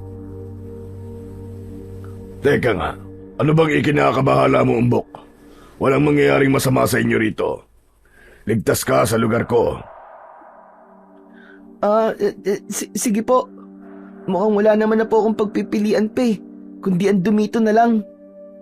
Sige, ipaghahanda ko lang kayo ng hapunan. Ano bang gusto niyong kainin? Busog pa po ako eh. Salamat na lang po. Ako po, gutom na po ako. Pero kahit anong pagkain lang po, ayos na po sa akin yun. Ang kapal talaga ng mukha mo, Dambo. Bakit po? Pansamantalang umalis ang matanda at nagtungo sa kusina. Naiwan kami ni Dambo sa sala at tahimik na nakaupo. Tanging tunog ng lumang orasan sa dingding ang naririnig namin. Kasabay ng mahinang langit-ngit ng saig sa bawat takbang ng matanda sa kusina. Damang-dama ko ang malamig na hangin na dumadampi sa batok ko. At sa katahimikang yon, pakiramdam ko na bawat segundo ay parang may panganib na naghihintay sa amin. Dambo, nararamdaman mo ba ang nararamdaman ko? Hindi. Bakit? Ano ba nararamdaman mo? Nangiya ka talaga kahit kailan, Dambo, pahamak ka. Bakit ba yun? Malay ko naman kasi sa nararamdaman mo. Ang bigat kasi sa pakiramdam na nandito tayo eh. Gusto ko nang umuwi, Dambo. Eh di umuwi ka. Tignan mo, lakas-lakas ng ulan sa labas. Pasalamat ka na lang at pinatuloy tayo dito ng matanda. Kung hindi, baka basang sisiw tayong dalawa ngayon. Di mo ba naisip yun? Hindi mo kasi naiintindihan, Dambo eh. Bakit naman siya mag-iimbak ng mga karne, hindi ba? Tapos tignan mo yung mga karne, kakaiba. Pinaghihinalaan mo ba ang matanda, ha? Hindi naman sa ganun. Pero kasi mabigat ang pakiramdam ko sa kanya. Itigil mo na nga yung kahibangan mo, umbok. Tumahimik ka na lang dyan. Dahil nandyan na matanda. Mamaya, marinig ka pa nun. Ay, yes! Kakain na tayo! Paano ba naman kasi? Ang siba mo. Nadadaan ka lang sa pagkain. Sige na, kumain na kayo. Ay, salamat po ah. Wow! Paborito ko talaga tong nilaga eh.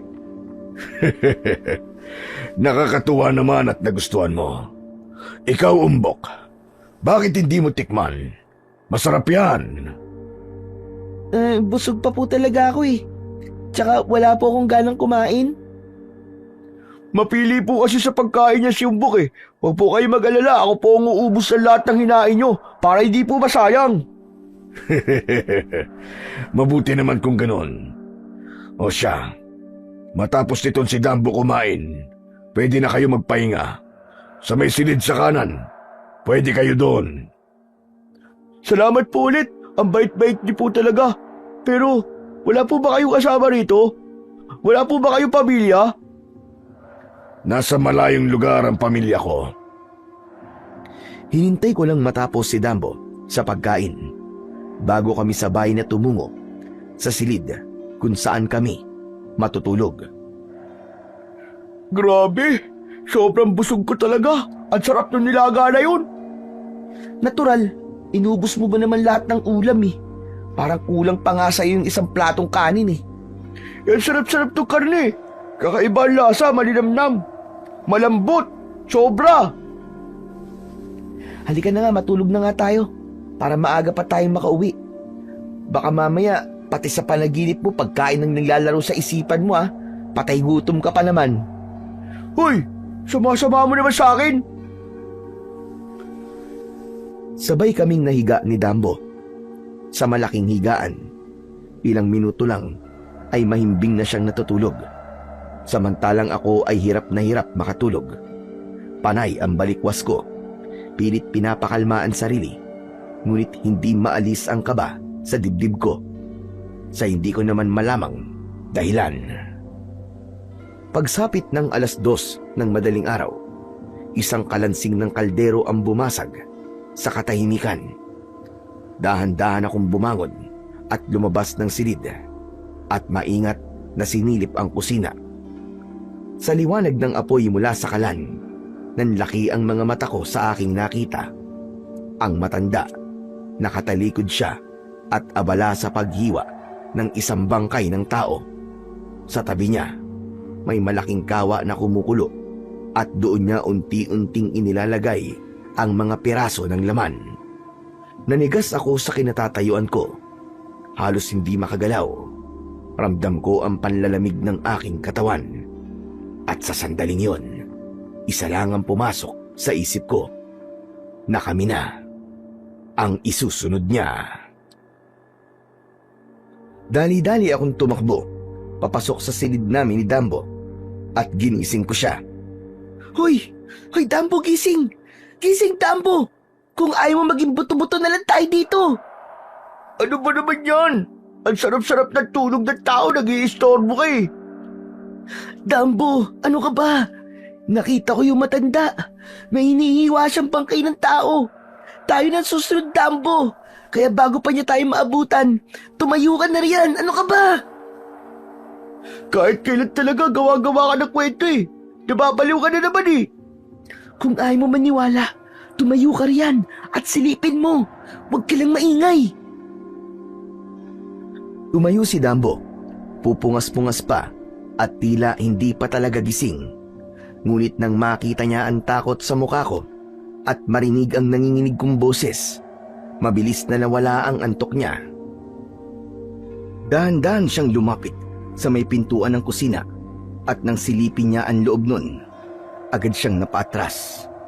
Nanlaki ang kanyang mga mata at doon ko nakita ang parehong takot na kanina pa kumakapit sa akin.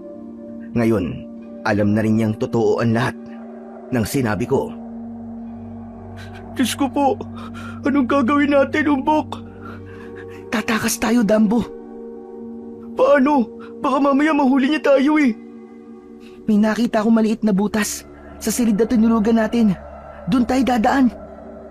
O sige, Diyos ko, bakit ba tayo nalagay sa ganito? Kasalanan mo talaga to eh. Magsisisihan pa ba tayo dalawa? Ang isipin na lang natin kung paano tayo makakalabas dito. Sige na. Ayusin mo na yung higaan. Tabunan mo ng kumot ang mga unan. Pagmukain mong tayong dalawang natutulog dyan. Sige.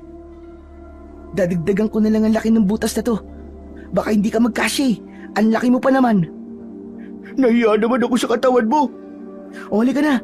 Mauuna na akong lumabas ha. Sumunod ka kagad sa akin. Sumuot ako sa butas. Mabuti na lang. Nagkasya ako. Ngunit ang problema ay si Dambo. Dahil mas malaki siya sa akin ng kaunti. Sumabit ang bandang tiyan niya sa butas. Hindi siya makagalaw. At dahil pinilit niyang makalabas, naglikha yun ng malakas na tunog. Kinabahan ako.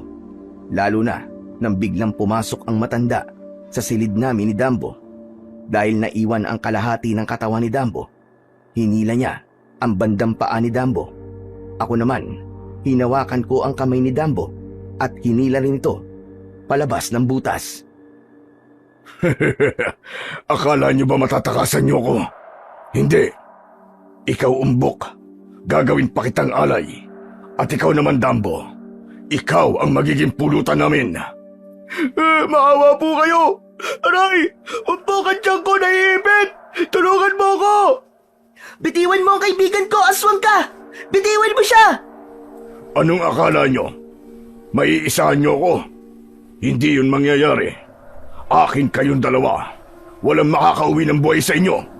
Hindi ka makakauwi kay Banong at Gloria, Umbok. Nagmatigas silang ibigay ka. Pero tadhana na ang nagdala sa'yo rito. Kaya hindi ako makakapayag na makatakas ka pa. Unti-unting nagbago ng anyo ang matanda. Mula sa pagiging tao, ay naging nakakatakot na nilalang ito. Balak na sana nitong tuhugin ang binti ni Dambo gamit ang kanyang mahahabang kuko. Nang mabilis kong mahila si Dambo palabas. Hawak kamay kami ni Dambo na tumakbo sa masukal na kagubatan. Pero hindi pa man kami nakakalayo. Naharangan na kami ng aswang. Lumipad ito sa harapan namin at gamit ang kanyang mahabang dila, sinakal niya si Dambo. Tulong! Tulungan mo ako! Bingi ka bang aswang ka? Sinabihan na kita na bitawan mo ang kaibigan ko! Hindi ka ba makaintindi? Pumulot ako ng mga lupa at isinaboy sa mata nito na siyang dahilan kung bakit nabitiwan niya si Dambo na agad na pasalampak sa lupa. Akala ko katapusan ko na! Tumayo ka na riyan! Dahil kung hindi, magiging katapusan mo na talaga! Hindi ba pwedeng sabing time pass muna? Anong akala mo ba dito, Dumbo? Naglalaro tayo ngayon? Hindi to biro. Nasa bingit ng kamatayan ang buhay natin dalawa. Kaya bilisan mo na! Ito na nga tatakbo na! Palaban ka rin talaga, Umbok. Kagaya ka rin ng mga magulang mong hilaw. Pero hindi kita papalampasin. Dumbo, humanap ka ng pwede natin panlaban. Ako na muna sa aswang na to. Bilisan mo! Kumuha ako ng bato at gamit ang lumang lastiko na napulot ko sa daan, sunod-sunod kong pinatamaan ang aswang sa muka. Ang isa sa mga bato ay diretsyong tumama sa mga mata nito, dahilan upang ito'y mapasigaw sa sakit at umatras ng bahagya. Samantala, dumating si Dumbo na may hawak na matalim na bakal. Hindi na siya nag-atubili at buong puwersang itinarak yon sa likod ng nagwawalang aswang. Mabagsik ang hiyaw ng nilalang. Nanginginig ang lupa sa bawat sigaw nito. Hindi na namin hinintay pang makabawi ang halimaw at dali-dali na kaming tumakbo, papalayo. Halos hindi na lumilingon pa habang sa likuran namin ay naririnig pa rin namin ang malalim na ungol ng sugatang aswang. Gaganti ako! Hindi ako papayag na isang paslit lang ang makakatalo sa akin! Kailangan na natin makalayo, Dumbo! Bilisan mo! Takbo! Natigilan ako sa pagtakbo nang hindi ko marinig ang yapak ni Dumbo. Nang lingunin ko siya, namimilipit siya sa sakit habang nakahawak sa kanyang tiyan. Oh, Dumbo! Ano nangyari sa'yo? Sobrang sakit ng tiyak ko! Hindi kaya dahil yan sa kinain mong karne. Hula ko, karne yun ng tao, hindi ng hayop. Walang iya talaga matandang yun! Pagsisisihan niya ang ginawa niya sa akin! Ayop siya! Kaya mo ba tumakbo, ha, Dumbo? Hindi na Parang puputok na ang tiyak ko sa sobrang sakit! Aray, ang sakit! Paano ba to? Mabuting magtago na muna tayo. Hindi pwedeng ganito ka. Baka maabutan tayo dito. Sa isang mayabong na damuhan, nagpasya kaming magpalipas ng gabi. Pagod at nanginginig sa takot na nagtiis kami sa lamig ng hangin hanggang sa unti-unting pumutok ang liwanag ng umaga.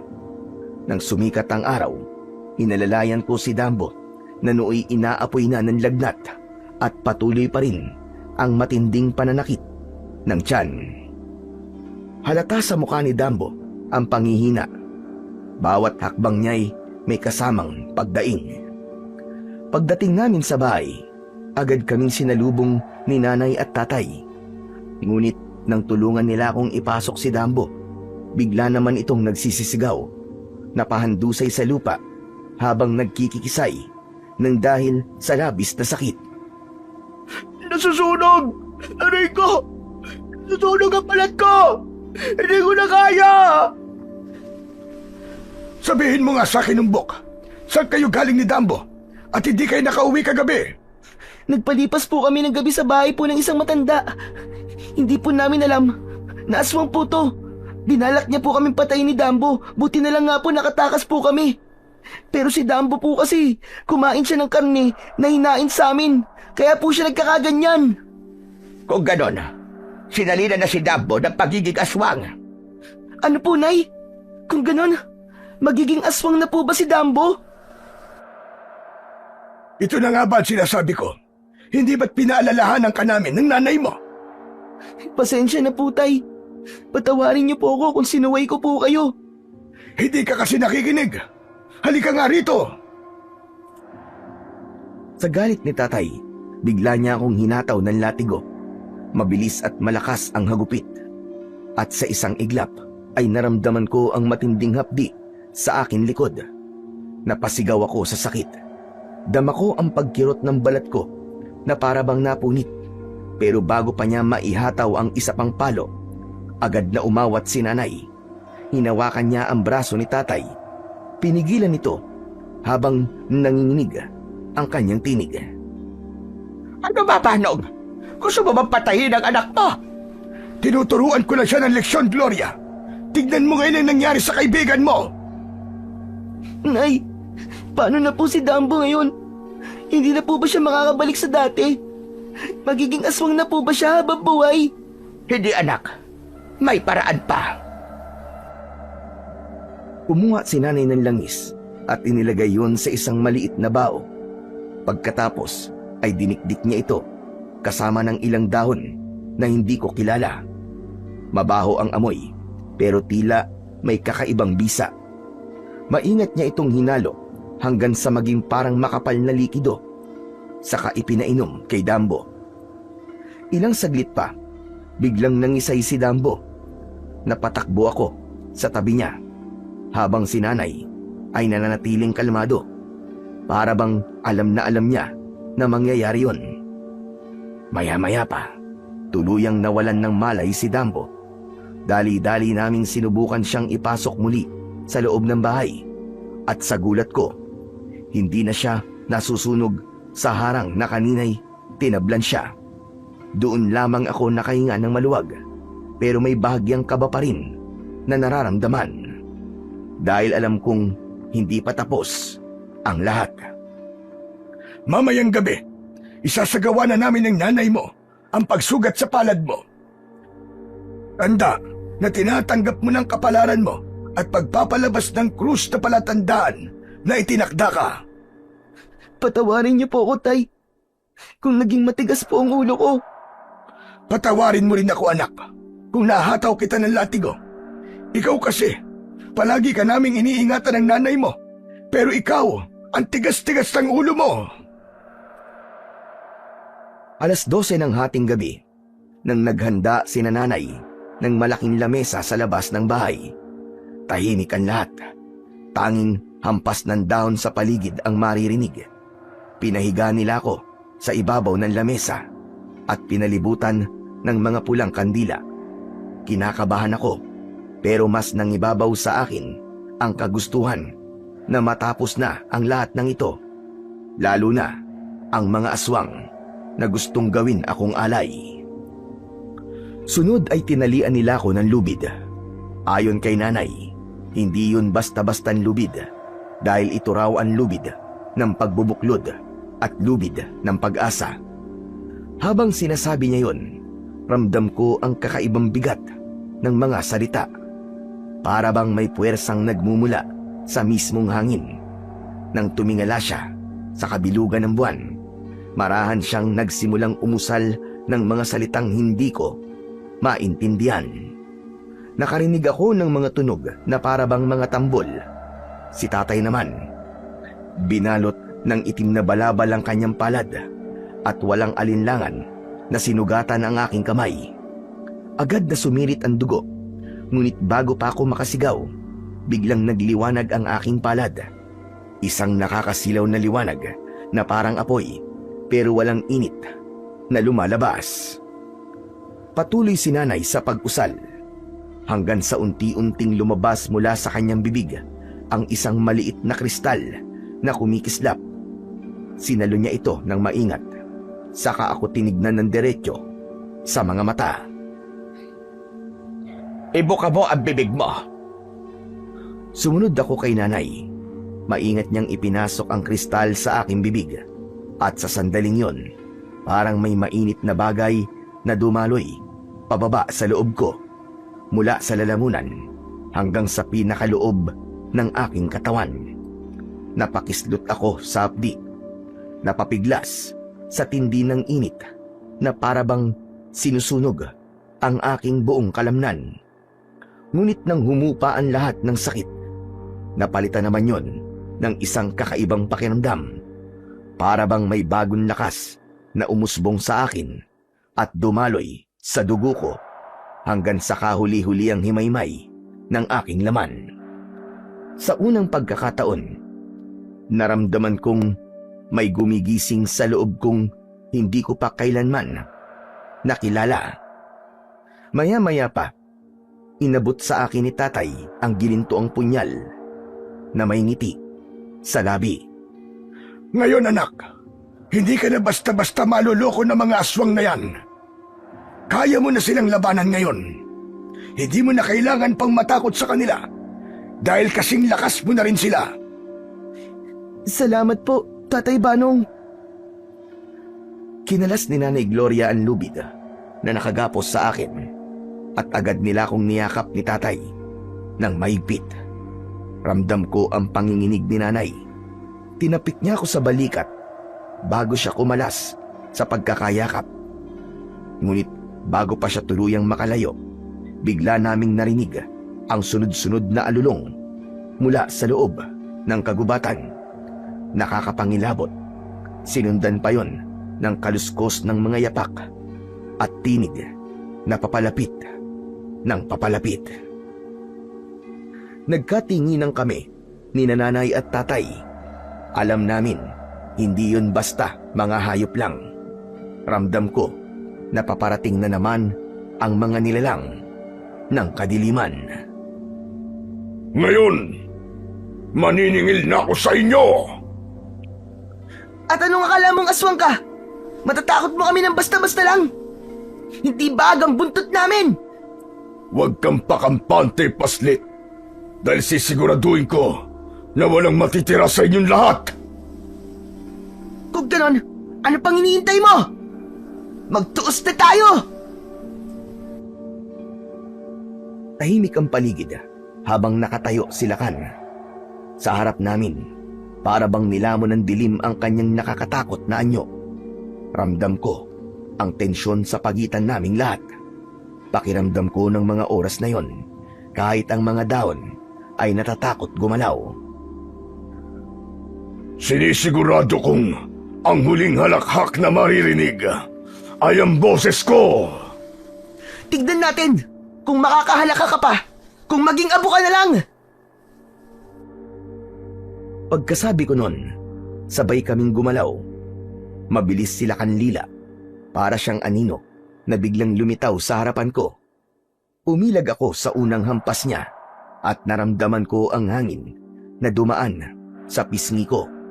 Kinuha ko agad ang napulot kong kahoy at sinubukan siyang hambalusin, pero napigilan niya ito. Nagpalitan kami ng suntok at iwas sa isa't isa.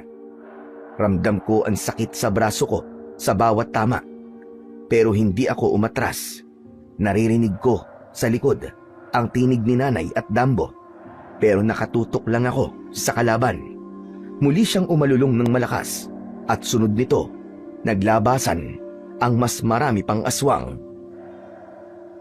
Hala! Madaya kayo!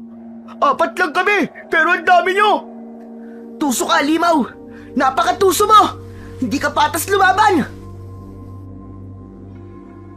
Nakita kong pumasok si nanay sa loob ng kubo namin at paglabas niya, nakabalot na ng itim na balabal ang kanyang kamay habang hawak ang buntot ng pagi. Sandali niya akong pinalapit sa kanya na agad ko namang ginawa. Umaatras ka na ba? Naduduwag ka na ba, kabatang paslit? Walang naduduwag sa kagaya mo, Lakanlila. Ramdam ko, nakatapusan mo na sa kamay ni Umbok. Anong sabi mo? Ano, Lakan? Natatakot ka na ba na ang paslit na kagaya ni Umbok ang makakatalo sa iyo? Walang makakatalo sa akin, Banong! Galit niyang sinugod si tatay, ngunit mabilis na nakaiwas si tatay at agad na nakalayo. Mabilis siyang kumuha ng bote ng langis at isinabo yun sa aswang. Nang tumama ang langis sa balat nito, biglang kumulubot ang balat ng nilalang at mas lalo pang nangitim. Kasabay ng pag-alingasaw ng mas matinding amoy na halos ikasuka ko. Napasigaw sa sakitang aswang habang patuloy na umuusok ang balat nito. Pero kahit nasusunog, hindi pa rin ito umatras. Sige! Kahit magtulungan pa kayo! Anak, sugatan mo ang kamay mo at ipatak mo ang dugo mo rito sa buntot ng pagi na ito! Ha? Bakit po? Basta, huwag ka na marami pang tanong. Gawin mo na lang, anak! Bilisan mo! Sinunod ko ang utos ni nanay. Sinugatan ko ang palad ko kung saan naroon ang marka ng krus. Saka ko yun ipinatak at ipinahid sa buntot ng pagi na hawak niya.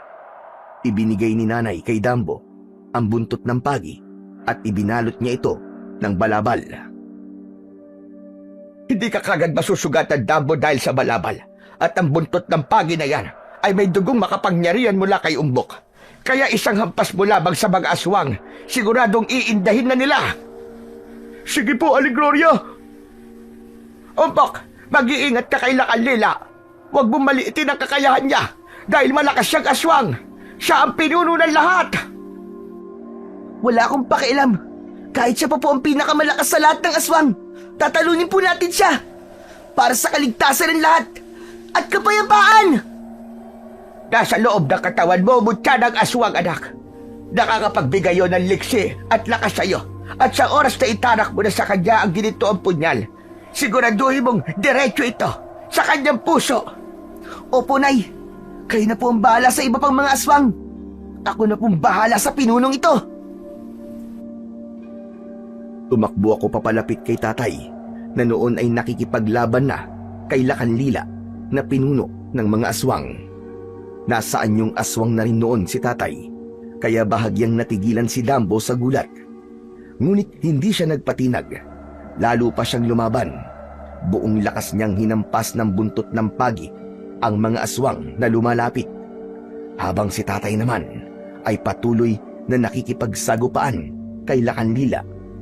Mabilis ang galawan at umaalingaw-ngaw ang bawat salpukan ng kanilang lakas. Hoy! Lakanlila!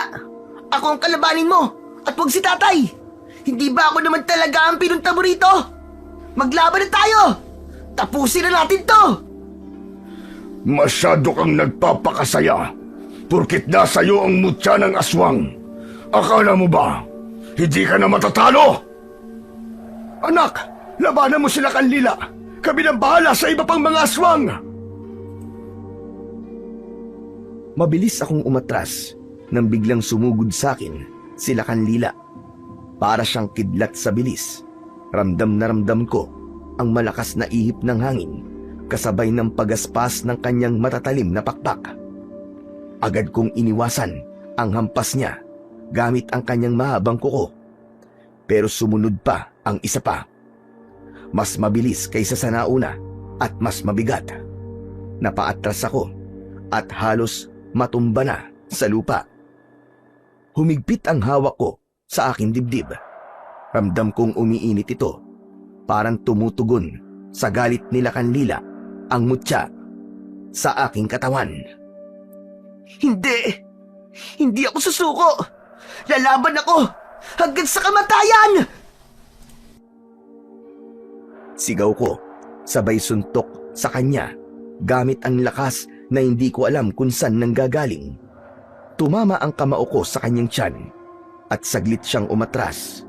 Ngunit agad din siyang nakabawi. Nag-iba ang kulay ng kanyang mga mata. Naging mas pula pa, tila apoy na naglalagablab. Sumugod siyang muli.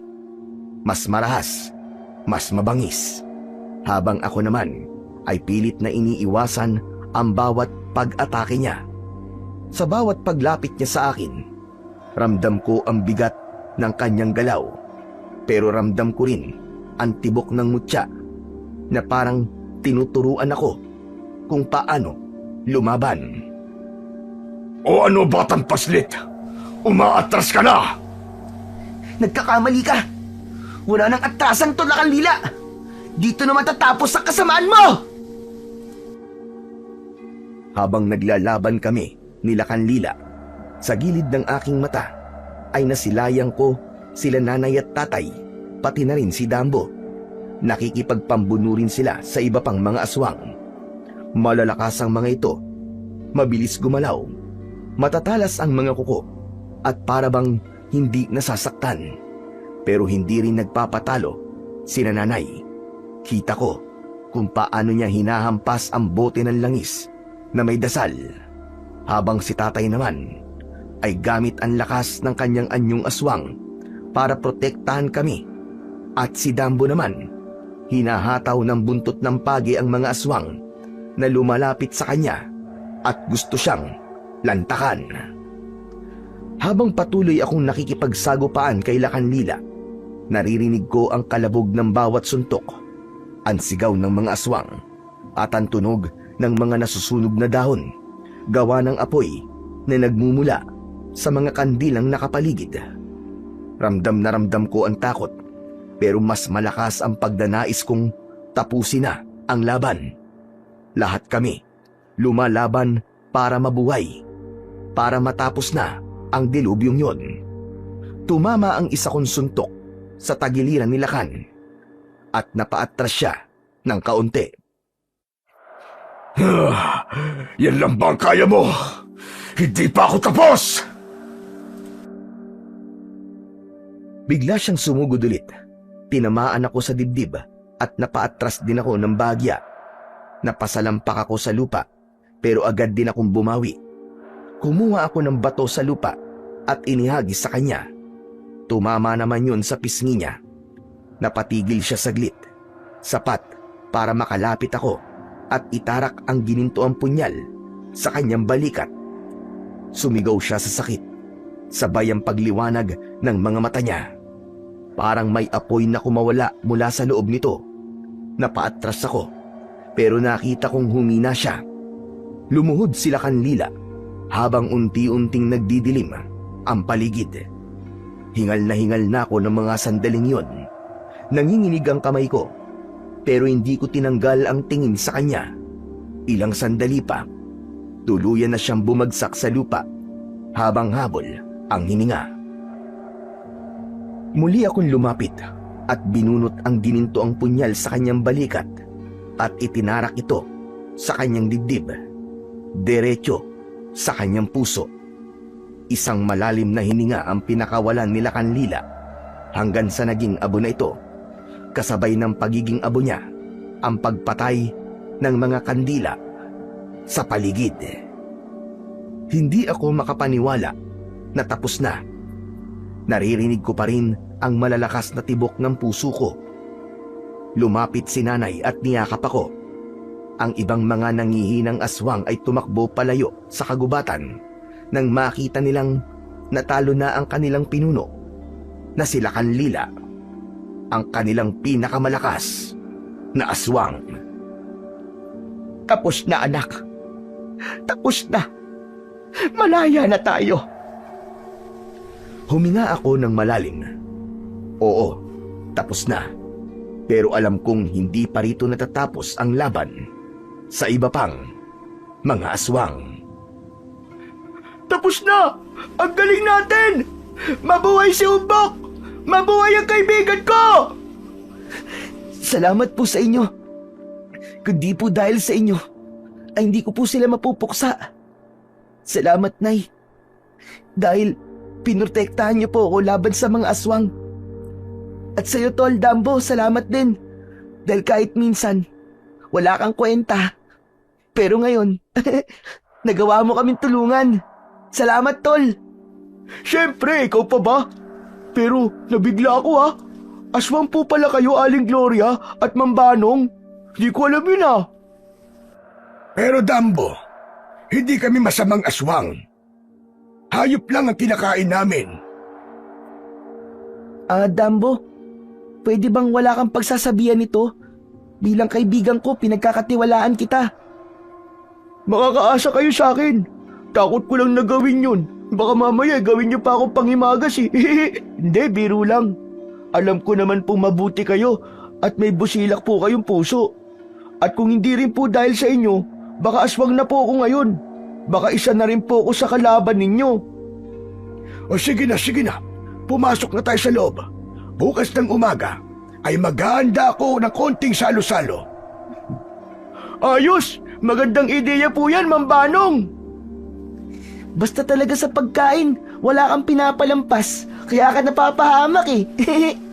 Ito naman, naisingit pa yun. Deserve ko naman eh, di ba?